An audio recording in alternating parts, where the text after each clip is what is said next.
ऐसा महसूस होता था जैसे वो अपनी ही धड़कन की आवाज़ सुनने के काबिल नहीं रहा, जैसे रूह जिस्म से निकल चुकी हो और वो एक बेजान मुजस्समे की तरह इसी अंधेरी राह को तक रहा हो जहां वो इसे छोड़ कर गई थी।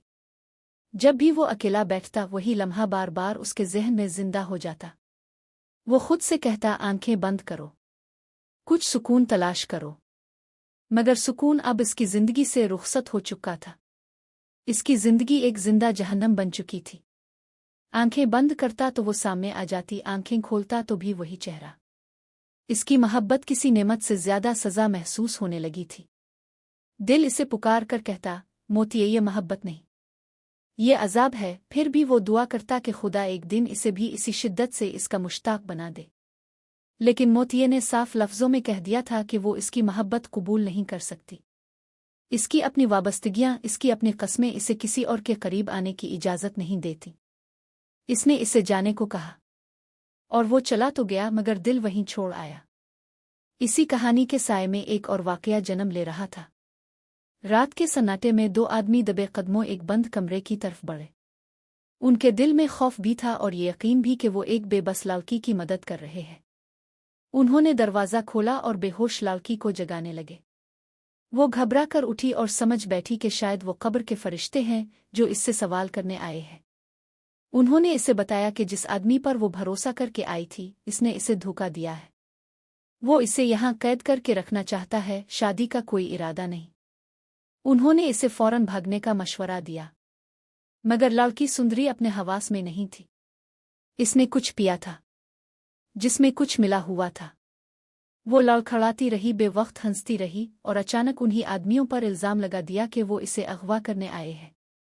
शोर मच गया, दरवाजे खिल गए, डॉक्टर आ गया। सुंदरी ने चीख कर कहा कि ये दोनों इसे अगवा करना चाहते हैं।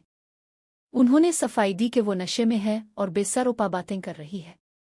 डॉक्टर ने एक सख्त आवाज में सबको खामोश कर दिया। बस वो रात गुजर गई, मगर सवाल बाकी रहे। सुबह सुंदरी ने आंख खोली तो खुद को डॉक्टर के कमरे में पाया। वो घबरा गई। वो यहाँ कैसे आई?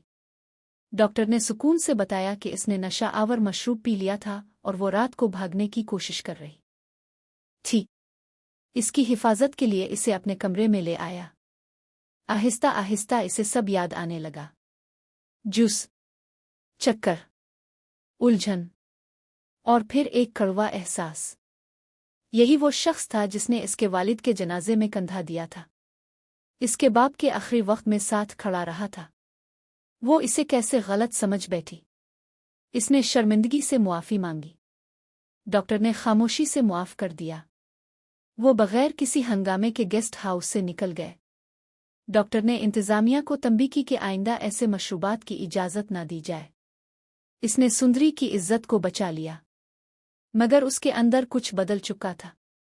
रास्ते में सुंदरी ने पूछा, हम कहाँ जा रहे हैं?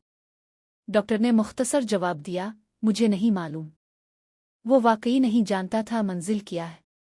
वो सिर्फ ये जानता था कि अब वो इसे यूं तन्हा नहीं छोड़ सकता। दूसरी तरफ मराक अपनी माँ के पास बैठी बशा के ख्वाब देख रही थी। बशा अब वजीर बन चुका था। मराक का यकीन था कि वही उसकी किस्मत है। इसकी माँ ने वदा किया कि वो हर हाल में ये रिश्ता तय करेगी। खानदान इकट्ठा हुआ, पुरानी बातें याद की गईं, यहाँ तक कि बचपन में पहनाई गई अंगूठी को मंगनी की अलामत बना दिया गया। मिठाइयाँ मंगवाई गईं, मुबारकबादें दी गईं। मगर एक मसला था, बशा किसी और को दिल दे चुका था। इसने एक लड़की को देखा था, बस एक बार, मगर अब वही उसके दिल और दिमाग पर छाई हुई थी। इसे इसका नाम तक मालूम ना था, और वो लड़की सुंदरी थी। मगर असल चौंका देने वाली हकीकत इससे भी आगे थी। सुंदरी के वालिद ने अपनी जिंदगी में एक खुफिया वदा किया था। उन्होंने अपनी बेटी का मुस्तकबिल डॉक्टर के सुपुर्द करने का इशारा दिया था, क्योंकि वो इसे बाएतमाद और बाकिरदार समझते थे। डॉक्टर ने कभी ये बात सुंदरी को नहीं बताई। वो मुनासिब वक्त का इंतजार कर रहा था। लेकिन फिर सियासत ने इस कहानी में कदम रखा। वो नशा आवर मशरूब इत्तेफाक नहीं था। वो मराक के लिए तैयार किया गया था। किसी ने बशा की मंगनी को सबके सामने बदनाम करने का मंसूबा बनाया था। अगर मराक वो मशरूब पी लेती तो स्कैंडल खड़ा हो जाता, रिश्ता टूट जाता और सियासी नुकसान होता। मगर तकदीर ने खेल बदल दिया। वो मशरूब सुंदरी ने पी लिया। डॉक्टर ने इस दवा की वो पहचान ली थी। वो आम चीज नहीं थी। किसी बासर शख्स का हाथ था इसमें। अब हालात खतरनाक हो चुके थे। एक तरफ मराक की मां अपने ख्वाब सजा रही थी, दूसरी तरफ बशा अनजानी मोहब्बत में गिरफ्तार था। और सुंदरी, जिसे खुद कुछ मालूम न था, एक बड़े सियासी खेल का मरकज बन चुकी थी। गाड़ी खामोश सड़क पर रवां थी। सुंदरी ने धीरे से पूछा, क्या मैं यहीं रहूंगी?